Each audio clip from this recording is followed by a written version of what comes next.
Okay, this is Soft Skills for a Hard World. I'm Denise Blommel. I'm an attorney. I practice law in downtown Scottsdale, and I do labor and employment law. And my husband is Donald Doerres, and he's a real rocket scientist. Works for Orbital Sciences. And we came up with this concept of soft skills for a hard world several years ago. And we were talking about the relationship between folks who are in the technical fields and folks who are in more of the soft skill worlds, you know, like mediators, for example. And one of the jobs that I have is as a mediator. So, now we all face challenges in the modern workspace. We have calendar things we have to do. We have the telephone, which you see me there, picture of me sleeping on the telephone. We have the crushing impact of time in our lives. These are all challenges. not to mention technology and the internet that likes to go out from time to time. Okay, so some of those challenges really get to us, and we experience a lot of stress. And one of the ways that that stress manifests itself is we don't get along with our coworkers. So what we'd like to do is to talk with you today about some ideas, some tools for improving communication in the workplace, and also how to resolve conflicts on a really basic level. But before we do that, we need to define some terms. So let's, and by the way, this is interactive. We want everybody to participate. What's the meaning of dialogue? Anybody? Two people speaking. Two. Okay, and from the Greek, right? Dia, two, and logos, spaces. Two people speaking. However, I'd like you to think along these lines for our conversation today. We'll talk about what conversation is in a moment. Dialogue, or dialogos, really in the original Greek means meaning moving through. So when we have a dialogue with another, meaning is moving through there, okay? And we're going to give you some listening techniques to help that meaning move through. What's a discussion? What's a discussion? Anybody? What do you think? Back and forth between two individuals, or at least two individuals. Back and forth, right. Do you know that discussion comes from the same Latin root as percussion and concussion? What discussion is the breaking apart of ideas. That is what discussion means. So even though we tend to use dialogue and discussion interchangeably, they're not the same word, okay? They don't have the same meaning. What about conversation? What's a conversation? It's a dialogue that doesn't have any meaning. It just flows everywhere. Right, a dialogue that can go anywhere. But interestingly enough, from the Latin conversare, what it is two people turning together. Isn't that interesting? That's the root of conversation. And when we have a real conversation with someone, we do turn together toward a common topic. So it's kind of interesting, these key words. We'll be using them throughout today. How do we communicate? Well, like this, in an intimate situation, we communicate face to face. We communicate on telephones. We communicate on cell phones. We send all kinds of texts. How many of you are into the thumb thing? The thumb thing. Yeah. It's hard for me to do. We have, on top of texting, we have emails. How many email accounts do you have that you check every day? I have 4. 10 she has. 10. Oh my Denise goodness. has 3. Oh yeah.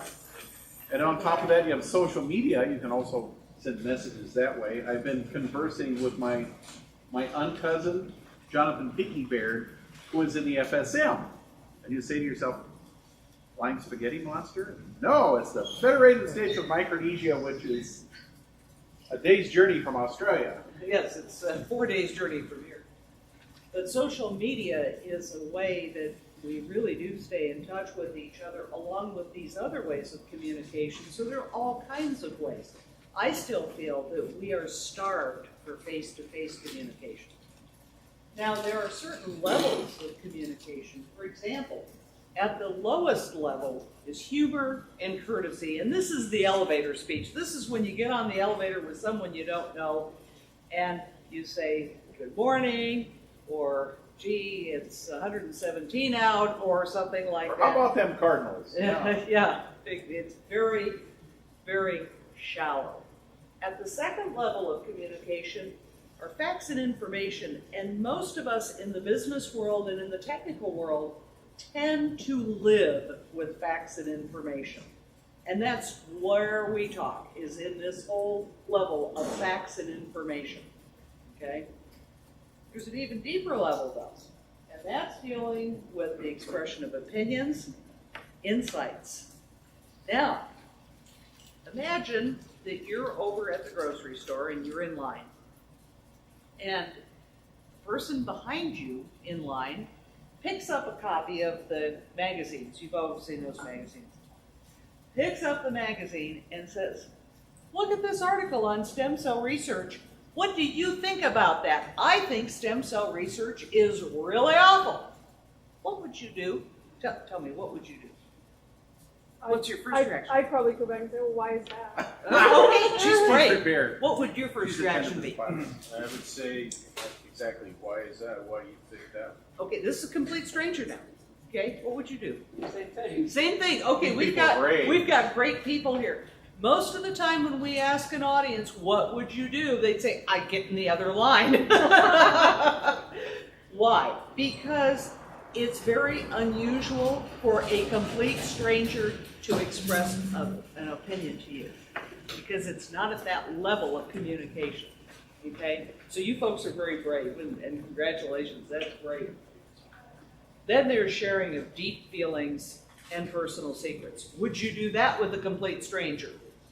No, because that's at a really deep level of communication, and that is where real communication takes place. Interestingly enough, we gave this seminar many years ago to a group of folks at the U.S. Department of Labor, and one of the fellows in the back says, you women go to the beauty parlor and you go from level 1 to 4 right away. We never let them live that down. Anyway, the point is that we tend to communicate on many, many levels, whether we're meeting someone in an elevator or whether we're talking to our best friend, okay? Each one has a different level. My feeling is that to really communicate with folks, you need to get beyond levels 1 and 2, okay? If you really want to know what's going on, you need to get beyond levels 1 and 2.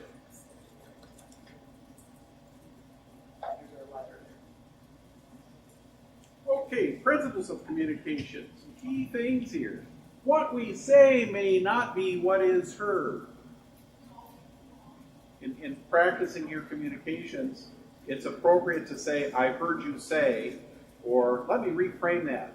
Did you say? Messages. And I would give an example so that everyone can see this very clearly. When Don and I were first married, he said, wouldn't it be fun when we retire, we could go back to college? Ah, yes. And I that's said, perfectly clear, isn't it? and I said, oh yeah, that would be fun. And Don And then I says- said, we can live in the married student housing. And then she starts backing away. And I thought, oh my God. Oh, well, see, Don didn't understand and I didn't understand until we really talked to each other about this.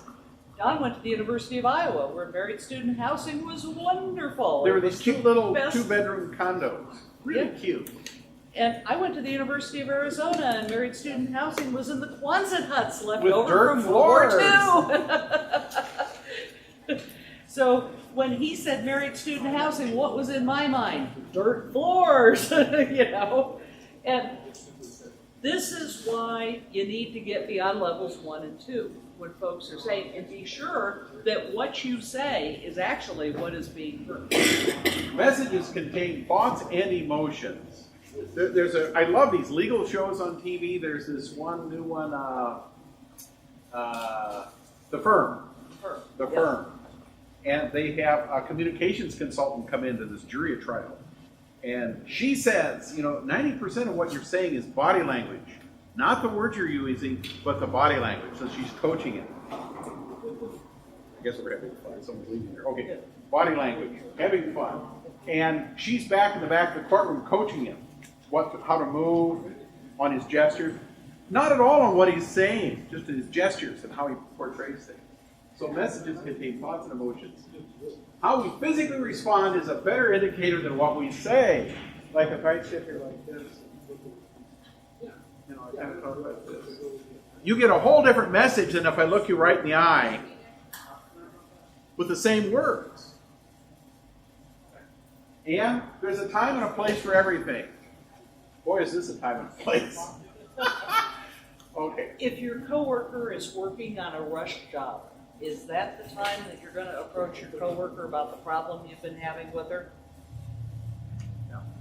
The wrong time. Or if you're finishing up a report and the phone rings, is it the time to stop what you're doing and pick up the phone and you just know it's going to be a client that wants to talk for an hour and a half? No. That's why we have answering machines. How many of you are managers or have been managers? Okay, so if you have to engage in corrective action with an employee, do you do that in front of everybody? No. Wrong space, wrong place, right? So there's a time and a place for everything. Now we get into some interaction. Okay. We need 5 volunteers. Well, I see 5 volunteers right there at that table. There we go. Hey, look There's at our that. 5 volunteers. Wow. Okay.